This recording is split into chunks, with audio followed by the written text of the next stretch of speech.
김대식의 병상 옆에서 한무철은 밤새 앉아 있었는데요. 간이식 서류 한 장이 손에서 구겨졌다 펴지기를 반복했었습니다. 이미자의 말이 계속 귓가에 맴돌았거든요. 당신 몸이 혼자 몸이냐? 당신 없이 우리는 어떻게 사느냐? 그 말이 맞다는 걸 모르지 않았는데요. 그러나 무철은 자신이 평생 쥐고 살던 죄책감이 이렇게라도 갚일 수 있다면 기꺼이 뼈를 잘라낼 마음이었습니다. 내가 살아보니 남의 떳떳함 빼앗고 산 시간들이 더 아프더라 하고 혼잣말을 하더라고요. 의사는 가족들에게 차분하게 설명했었습니다.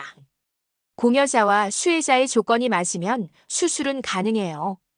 다만 공여자의 장기 기능, 회복 가능성, 그리고 생활 여건까지 모두 고려해야 합니다. 그 말을 듣는 순간 이미자는 눈을 질끈 감았는데요. 생활 여건이요?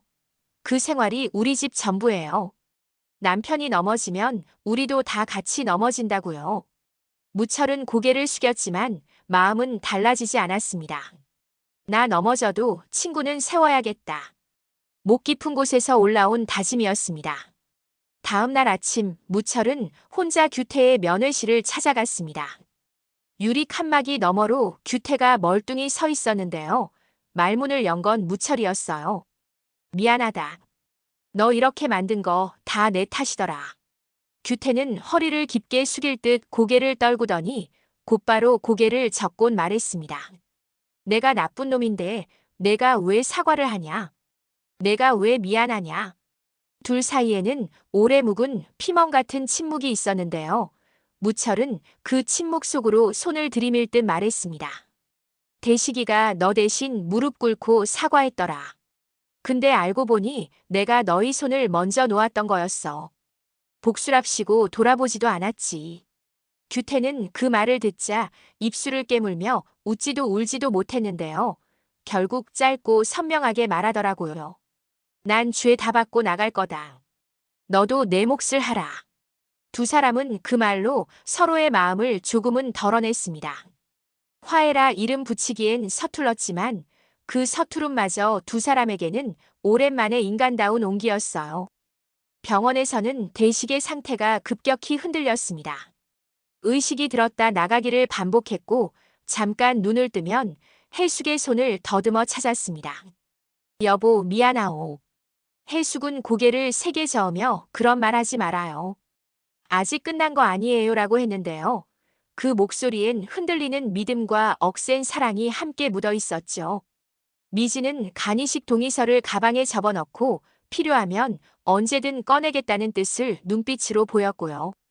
석진은 의사의 설명을 꼼꼼히 받아 적으며 누나, 무작정 하지 말고 아버지 뜻부터 물어보자라고 했습니다.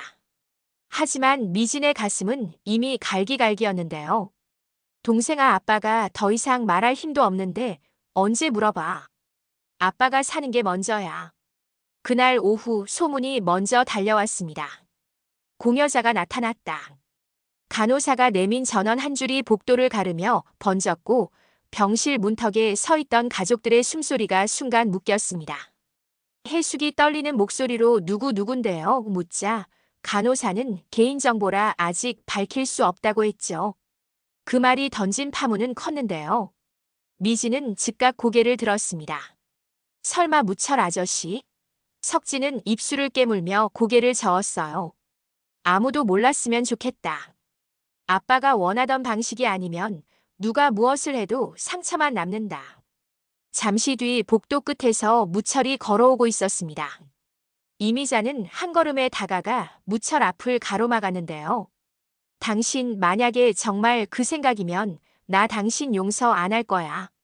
당신이 내게 남겨놓은 삶도 삶이야. 무철은 그 말에 멈칫했지만 끝내 눈을 피하지 않았습니다. 미자야, 나도 알아. 근데 나 이거 안 하면 평생 사람처럼 못 살아. 당신 남편으로서, 아버지로서 못할 짓인 거 알아. 그래도 친구로서 해야 할 짓이 있어. 이미자는 입술을 깨물고 뒤돌아섰는데요. 그 등줄기로 울컥한 감정이 올라오는 게 보였어요. 그럼 약속해. 수술 후 회복, 치료, 재활까지 내가 요구하는 모든 절차 한 번도 거르지 말 것. 도망도 포기도 금지. 무철은 그 말에 고개를 크게 끄덕였습니다. 약속하마. 도망도 포기도 이젠 없다. 문제는 미진이었습니다. 무철이 병실 앞에 서자 미진은 문을 잡고 가로막았는데요. 그딴 사과 필요 없어요. 우리 가족, 지금 당신 아니어도 충분히 힘들거든요. 사위 역시 단단한 목소리로 말했습니다. 제발 가십시오. 우리 가족 지금 버티는 걸로도 벅찹니다. 무철은 불편한 기색 하나 없이 고개를 숙였습니다. 알겠다. 대신 한 가지만 약속해줘. 대식이가 원하면 그때는 내 말도 들어줘.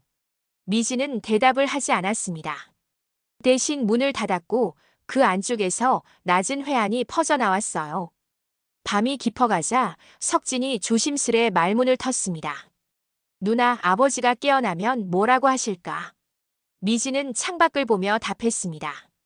분명 이렇게 말할 거야. 살고 싶지만 너희 삶은 내가 빼앗고 싶지 않다고. 석진이 고개를 끄덕이며 덧붙였어요. 그럼 우리가 할 말은 뻔하네. 아버지 삶도 우리 삶의 일부라고. 두 남매는 그렇게 서로 다른 문장으로 같은 사랑을 말하고 있었는데요. 이 미묘한 삐걱임이 곧 커다란 결정을 앞둔 가족의 오열로 번질 거라는 걸 누구나 알고 있었습니다. 새벽녘 김대식이 아주 잠깐 의식을 되찾았습니다. 해숙이 손을 잡자 대식은 숨을 고르더니 낮게 속삭였어요. 여보, 내가 미안하오. 그런데도 부탁 하나만 하자오. 해숙이 뭔데요? 라고 물었고요. 우리 애들 너까지 오래오래 밥같이 먹게 해달라오. 그 말은 기계음보다 약했고 그러나 그 어떤 의학적 설명보다도 힘이 있었거든요. 밥을 같이 먹는다는 것, 살아서 함께 앉는다는 의미가 모두의 가슴을 울렸습니다. 그때 복도에 서 있던 무철에게 전화가 왔습니다. 수술팀이 공여자와 수혜자 동시 스케줄 확인 중입니다. 가족동의 절차가 남았습니다. 무철은 숨을 크게 들이쉬고 끊었습니다. 그리고 바로 이미자를 찾았는데요. 이미자는 처음보다 더 차분한 얼굴로 고개를 끄덕였어요. 가족동에 나 혼자 못해. 해숙 씨와 아이들에게 제대로 얘기해. 거짓말이면 한 글자도 안 돼. 무철은 병실 문 앞에 서서 손바닥에 적어둔 문장을 마음으로 다시 읽었습니다. 내가 잘못했고 미웠고 그럼에도 살리고 싶다. 문을 열자 미진과 석진, 해숙이 동시에 그를 보았습니다. 들어와요. 의외의 초대는 해숙에게서 나왔습니다. 해숙은 잠깐 눈을 감았다 뜨고 말했어요. 오늘만큼은 말이라도 들어보죠. 무철은 침대 발치에 섰습니다. 해숙 씨, 미진아, 석진아, 난 평생을 잘못 살았어. 대식이한테 칼 꽂았고 너희들 마음에도 칼 꽂았지. 근데 그 칼 내가 뽑아보려고 해. 간을 주겠다고 나섰다고 해서 내가 영웅이 되는 것도 아니고 죄가 사라지는 것도 아니야. 그냥 친구를 살리고 싶어. 미진은 여전히 얼음장 같았지만 잠깐 흔들리는 눈빛이 스쳤습니다. 석진은 고개를 숙여 손가락을 꼭 쥐었고요. 해숙은 한동안 말이 없었습니다. 그리고 아주 천천히 물었습니다. 대식 씨가 하지 말라고 하면요. 무철은 한치 망설임도 없이 대답했습니다. 그럼 안 합니다. 그 사람 뜻을 먼저 둘 겁니다. 그 말을 듣는 순간 병실의 공기가 아주 조금 바뀌었습니다. 무철이 지금 하려는 게 빚 갚기가 아니라 함께 살기라는 걸 셋은 어렴풋이 느꼈거든요. 이윽고 의사의 호출이 왔습니다. 수혜자 상태가 불안정합니다. 창문이 열릴 때 바로 들어가야 합니다. 모두의 눈빛이 얽혔습니다. 해숙이 짧게 고개를 끄덕였고 석진은 엄마 결정은 엄마가 하세요. 우리 다 따를게요라고 했습니다. 미진은 끝까지 침묵하다가 입술을 꼭 다물고 아주 낮게 한마디를 뱉었습니다. 살려요. 그 말은 남을 향한 허락이 아니라 스스로를 향한 허락처럼 들렸습니다. 자신이 움켜쥐고 있던 분노를 잠시 내려놓는 허락이었는데요. 그 허락이 얼마나 고통스러운지 모두가 알고 있었죠. 수술동에서 도장이 찍히는 동안 석진은 무철을 복도 끝으로 불렀습니다. 아저씨. 무철이 돌아보자 석진이 말했어요. 좋아하진 않아요. 근데 고맙습니다. 그리고 아버지가 깨어나시면 제일 먼저 아버지 뜻부터 들어주세요. 무철은 고개를 깊게 숙였습니다. 약속한다. 준비는 생각보다 빨랐습니다. 공여자 기본 검사가 다시 한번 속행됐고 무철의 수치가 수술 적합 기준에 닿았다는 결과가 떴습니다. 이미자는 침착하게 작은 수첩을 꺼내 적어두었어요. 회복 스케줄, 재활센터, 가정 간호 인력, 다음 달 업무 분담 다 내가 짜줄게. 당신은 한 글자도 어기지 마. 무철은 아이처럼 고개를 끄덕였습니다. 응. 다 따를게. 그 한마디에 이미자의 눈가가 살짝 젖었는데요.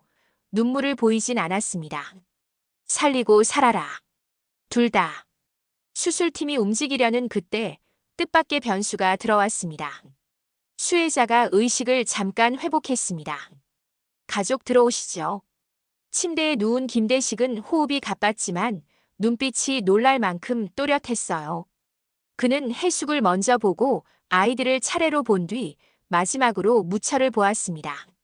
그리고 힘겹게 물었습니다. 정말 내가? 무철은 고개를 끄덕였습니다. 그래. 나다. 김대식은 숨을 고르고 아주 오래 준비해온 듯한 얼굴로 말했습니다. 고맙다. 그런데 하지 마라. 병실은 순간 얼어붙었습니다. 미진이 숨을 삼켰고 석진이 무의식적으로 의자의 등받이를 움켜쥐었고요. 해숙은 눈을 동그랗게 뜬 채 남편의 입술이 다시 열리길 기다렸습니다. 무철아, 내가 준다 해서 내가 살아도 내가 무너지면 그건 내가 내 삶을 빼앗는 거다. 난 그 짓 못한다. 무철의 목젖이 위아래로 크게 흔들렸습니다.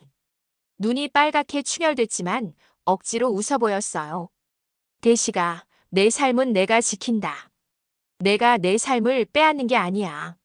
내가 내 삶을 내 방식으로 쓰는 거지. 대식은 고개를 살짝 저었습니다. 그 말을 내가 지금 처음으로 제대로 했네. 그럼 더더욱 하지 마라. 내 부탁이다. 침묵이 길어졌습니다.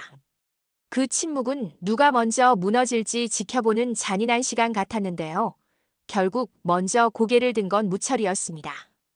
그는 깊게 숨을 들이쉬고 아주 천천히 말했어요. 그래. 알았다. 내가 하지 말라면 난 안 한다. 대신 다른 길을 찾자. 우리가 같이 살 길. 수술 준비는 일단 멈췄습니다. 의사들은 창문이 닫힐 수도 있다고 경고했지만 해숙은 남편의 손을 꼭 잡고 고개를 끄덕였어요. 여보 뜻을 따를게요. 대신 오늘은 우리 밥 같이 먹어요. 미지는 수술 동의서를 가방 가장 깊숙한 곳에 다시 넣었습니다. 아빠, 필요하면 언제든 다시 꺼낼 거야. 석진은 복도로 나와 의사에게 추가 치료 옵션을 물었고요. 가능한 건 다 해볼게요라는 답을 받아냈습니다. 밤이 내려앉고 병실 작은 테이블에 죽그릇과 미지근한 차가 올랐습니다. 김대식은 한 숟갈을 오래 씹고 삼킨 뒤 낮게 웃었습니다. 살겠네. 모두가 울음 반 웃음 반으로 동시에 숨을 토해냈는데요. 그 안에서 아주 작은 화해의 씨앗이 생기는 게 느껴졌습니다. 미지는 아버지 팔에 이불을 더 당겨 덮어주며 문득 무철을 보았습니다. 고개를 숙인 그 사람의 뒷모습이 오래된 후회의 모양으로 굳어 있었습니다. 미지는 아주 조심스레 한마디를 건넸어요. 오늘 와줘서 고맙습니다. 그 말이 병실 공기를 바꿨습니다. 무철은 얼굴을 들지 못하고 허공에 대고 대답했습니다. 나도 고맙다. 다음 날 의료진은 이식 없이도 버틸 수 있는 치료 조합을 제안했습니다. 위험이 없는 건 아니지만 수치가 조금씩 반응을 보이면 시간을 벌 수 있었습니다. 해숙은 곧장 동의했고 석진은 약물 도수 치료 식단을 표로 정리했어요. 미지는 복용 시간 알람을 폰에 촘촘히 세팅했습니다. 아지는 부뚜막에서 끓인 미역국을 매일 다른 재료로 변주해 가져오겠다며 씩 웃었고요. 아빠, 미역만 계속 먹으면 질리거든요. 오늘은 표고 넣었어요. 내일은 애호박이요. 대식은 웃음이 새어나왔습니다. 아이고, 입이 호강하네. 그 사이 규태의 편지가 도착했습니다. 봉투는 투박했고 글씨는 더 투박했지만 내용은 놀라울 만큼 또렷했어요. 대시가 묻혀라. 나 죄 다 받고 나올게. 밖에 나오면 너희가 나한테 먼저 손 내밀지 않아도 된다. 내가 먼저 갈게. 그리고 내 잘못으로 무너진 사람들에게도 다 사과하고 갈게. 나 때문에 흔들린 너희 가족들한테도. 그게 내가 살아남을 유일한 체면이다. 해숙은 편지를 접어 침대 옆 서랍에 넣어두고 아이들에게 말했다. 사람이 틀릴 때도 있고 고칠 때도 있다. 우리는 고치려는 사람을 보는 게 좋겠다. 며칠이 흐르자 대식의 컨디션이 물결처럼 오르내렸습니다. 좋을 때는 죽 한 그릇을 다 비우기도 했고 나쁠 때는 물 한 모금도 힘들어했어요. 그때마다 무철은 복도에서 조용히 서 있었는데요. 미지는 어느 순간부터 그를 쫓아내지 않았습니다. 대신 아주 간단한 일을 시켰죠. 이 컵에 따뜻한 물 좀 채워주세요. 이 담요 좀 펴주실래요? 무철은 그 작은 부탁들에 목숨 걸 듯 대답했어요. 응, 당연하지. 이미자는 그 모습을 지켜보다가 집으로 돌아와 노트를 펼쳐 아주 큰 글씨로 적었습니다. 살리는 일과 지키는 일, 둘 다 포기하지 말 것. 그리고 그 밑에 작은 글씨로 더했습니다. 우리가 서로를 지킬 때 누군가를 살릴 수 있다. 어느 주말 오후 의사가 가족 회의를 요청했습니다. 새로운 임상 조합이 있습니다. 위험은 있지만 지금 상황에서 시도할 가치가 있습니다.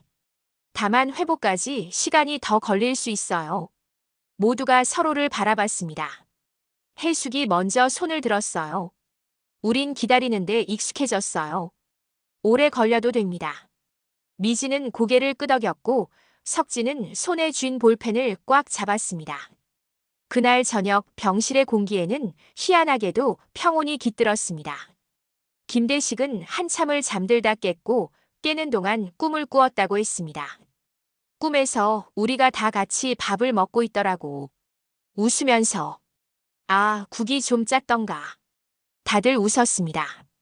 무철은 그 틈에 용기를 내어 침대 가까이로 한 걸음 더 옮겼는데요.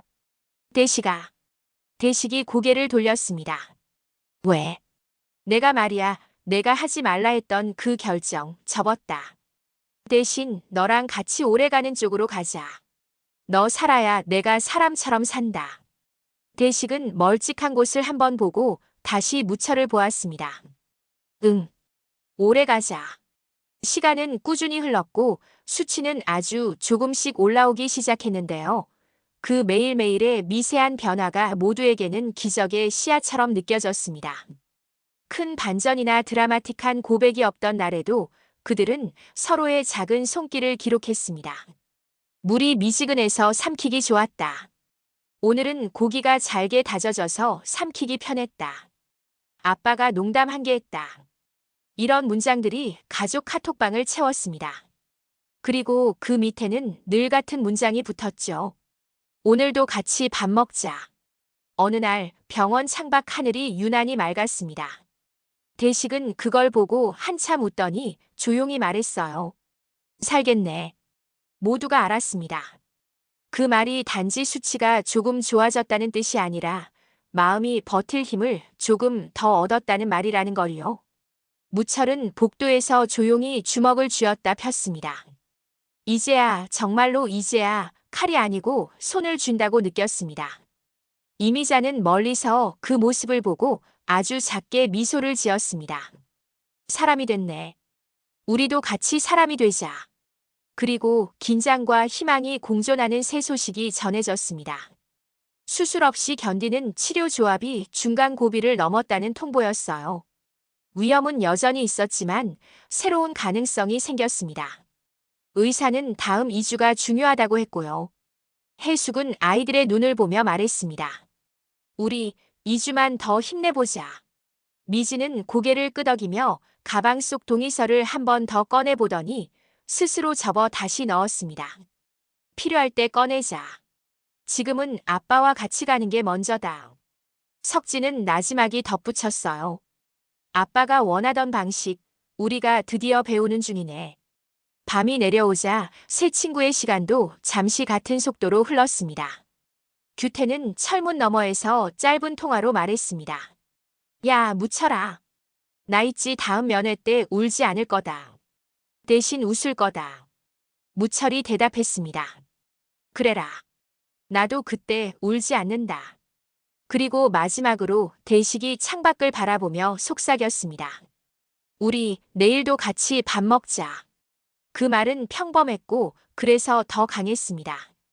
잃을 뻔한 일상의 중심으로 천천히 되돌아가는 주문 같았거든요. 이야기는 여기서 잠시 숨을 고릅니다. 큰 폭발 대신 작은 호흡으로 이어지는 회복의 길, 무리한 영웅담 대신 느리고 성실한 선택의 길, 칼 대신 손, 분노 대신 밥. 내일도 분명 흔들릴 거고 그 흔들림 속에서 또다시 울컥하는 순간이 찾아오겠지만요. 이제는 서로가 서로를 밀어 올릴 수 있는 규칙을 조금씩 배우고 있었습니다. 살리는 일과 지키는 일, 둘 다 포기하지 않는 규칙. 그 규칙이 이 가족과 새 친구의 운명을 아주 조금 다른 방향으로 이끌고 있었습니다. 그리고 그 방향에는 분명히 사람이 있었습니다.